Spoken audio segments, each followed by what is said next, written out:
उत्तम सुगरण होण्यासाठी 30 kitchen tips. Tip number 1. जर जेवणामध्ये लसूण घालूनही त्याचा वास लागत नाही, अशा वेळी लसूण तुम्ही कापून घालण्याऐवजी ठेचून किंवा खिसून घालवा. असं केल्यास लसणाचा वास खूप छान लागतो. Tip number 2.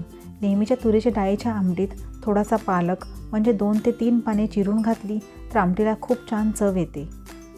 Tip number 3. छोलेची उसळ करत असताना त्यात थोडासा का होईना गरम मसाला घालावा, म्हणजे छोले मस्त खमंग लागतात. Tip number 4. दहीवड्याच्या मिश्रणात हिंग आणि सुंठाची पूड घालावी, यामुळे दहीवडे खूपच चविष्ट बनतात. Tip number 5. ओल्या नारळाच्या वड्या करत असताना नारळ दुधात शिजवल्याने दुधाचा नैसर्गिकरित्या खवा तयार होऊन अगदी ताज्या खव्याची चव नारळाच्या वड्यांना येते. त्यामुळे नारळाच्या वड्या करताना नारळ नेहमी दुधातच शिजवावा. Tip number 6. साखर भात करताना तांदूळ नेहमी जुने किंवा बारीकच घ्यावेत, याने भात मोकळा होतो. तुम्ही जर नवीन तांदूळ वापरला तर साखर भात चिकट आणि पांचट होतो. Tip number 7. कारल्याची भाजी बनवत असताना त्यात छोटासा गुळाचा खडा पण वापरावा. तसेच कारले उकडताना त्यात लिंबू देखील पिळा. कारले आंबट, गोड, तिखट चवीला अप्रतिम लागते. Tip number 8. जिलेबी नुसते मैद्याऐवजी मैदा व रवा समप्रमाणात घेऊन केली असता जिलेबी जास्त कुरकुरीत होते. Tip number 9. साबुदाणा खिचडी अधिक चवदार होण्यासाठी साबुदाणा भिजत घालताना त्यात थोडे मीठ टाकून ठेवा, म्हणजे साबुदाणा खिचडी जास्त चविष्ट होते. Tip number 10.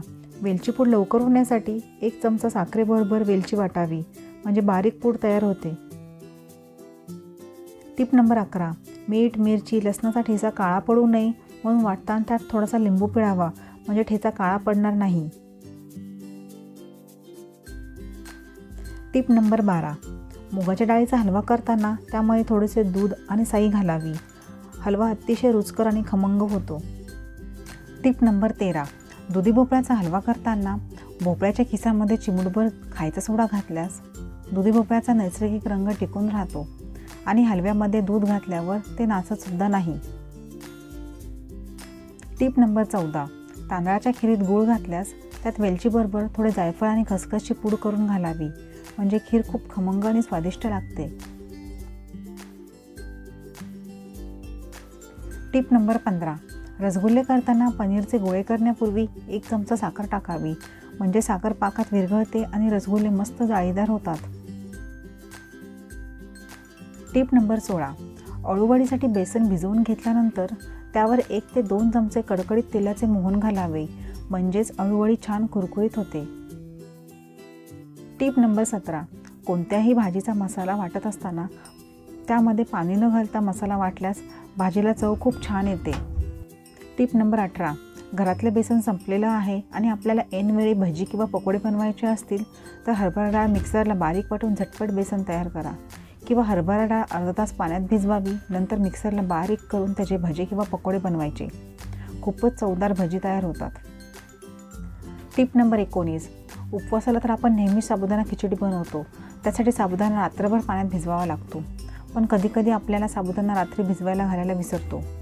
तर अशा वेळी तुम्ही साबुदाणा कोमट पाण्यात 2 तास अगोदर जरी भिजवला तरी साबुदाणा अगदी मऊ भिजतो.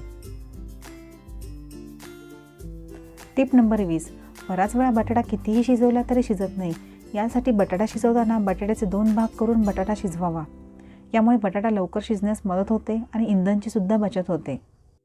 Tip number 21. तूप कढवत असताना नेहमी तुपामध्ये चिमूटभर मीठ टाकावे, म्हणजे तूप रवाळ आणि कणीदार बनते. Tip number 22. तूप बनवल्यानंतर तूप जास्तीत जास्त टिकावे म्हणून तूप कढवताना नेहमी विड्याची पाने टाकावीत. Tip number 23. दूध तापवत असताना दूध जर करपले तर दुधामध्ये थोडेसे केळीचे पानाचे काप टाकावे, याने दुधाचा करपट वास खूप कमी होतो. Tip number 24. भजी करत असताना भजीच्या पिठामध्ये 1 ते 2 चमचे कडकडीत तेलाचे मोहन घातल्यामुळे भजी जास्त तेल शोषून घेत नाही. तसेच भजी तेलकटसुद्धा होत नाहीत, मस्त कुरकुरीत भजी तयार होतात. Tip number 25. साबुदाणा वडा करताना त्यामध्ये भगरीचे म्हणजेच वरईचे पीठ घातल्यास साबुदाणा वडा मस्त कुरकुरीत तयार होतो. Tip number 26. पावसाळ्यात चहा आणि कॉफी पावडर घट्ट झाकण्याच्या डब्यात बंद करून फ्रीजमध्ये ठेवावी, म्हणजे त्याचा सुगंध कायम टिकून राहतो. Tip number 27. पावसाळ्यात बिस्किटे नरम पडतात किंवा साधून जातात. अशा वेळी हवाबंद डब्यात बिस्किटे ठेवावीत, किंवा बिस्किटाच्या डब्यात थोडीशी साखर टाकून ठेवल्याने बिस्किटे मऊ पडत नाहीत किंवा सादळतसुद्धा नाहीत. Tip number 28. दही ताजे राहावे यासाठी दही ठेवलेल्या भांड्याच्या वरच्या भागात पाणी टाकून ठेवावे. आता हे पाणी दररोज बदलत राहिल्यामुळे दही पिवळे पडत नाही किंवा आंबटसुद्धा होत नाही. तसेच हे दही आठवडाभर छान टिकून राहते.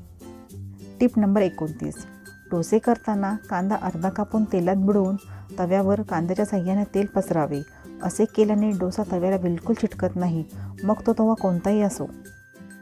Tip number 30.